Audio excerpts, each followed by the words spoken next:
Good morning friends. এখন 7:30 বাজে আর দাঁড়িয়ে আছি টুমলিংয়ে। পিছনে দেখতে পাচ্ছেন এটা হচ্ছে সিদ্ধার্থ লজ। ওই পাশে আর একটা সিদ্ধার্থ লজ আছে। আর এটাই হচ্ছে এন্ট্রি পয়েন্ট, মানে একদম বেস পয়েন্ট যেখানে গাড়িগুলো দাঁড়ায়। আর ল্যান্ড ওভার ওখানে একটা দাঁড়িয়ে আছে। হ্যাঁ, ল্যান্ড ওভার এখানকার হচ্ছে পাহাড়ের রাজা। সেই ব্রিটিশরা ছেড়ে গেছে, সেই যুগ থেকে এখনও দৌড়ে চলেছে, হ্যাঁ, অবিরামভাবে। তো পিছনে অনেক হোটেল হোমস্টে রয়েছে, খুব সুন্দর সুন্দর। আমরা উপরের দিকটায় আছি, ওই পাশটায়, ওই মোনাস্ট্রির ঠিক গা ঘেঁষে আমরা একদম উঁচু জায়গাটায় আছি। আর এই পাহাড়ের কোলে দেখতে পাচ্ছি এখন প্রচুর ফুল, রডোডেনড্রন আর ম্যাগনোলিয়া।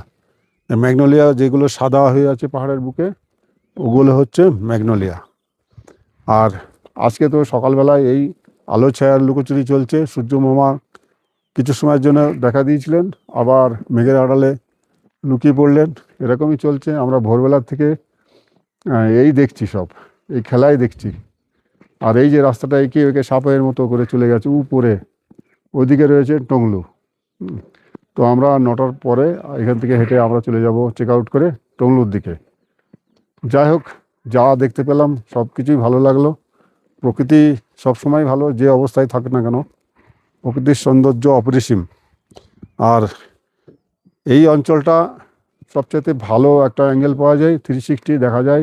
এই সান্দাকফু রুটটার সবচেয়ে সুন্দর জায়গা হচ্ছে ওদিকে মানেভঞ্জন থেকে টংলু হয়ে এই টুমলিং পর্যন্ত এই রাস্তাটার সৌন্দর্যই আলাদা। মানে 360 ভিউ পাওয়া যায়, যেদিকে দেখবেন সমস্ত কিছু দেখা যায়। আর এই যে রাস্তার ওই পাশটা রয়েছে নেপাল, আর এই যে পিছনের দিকটা হচ্ছে ইন্ডিয়া। আর নেপাল আর ইন্ডিয়ার মাঝখান দিয়ে এই রাস্তাটা চলে গেছে।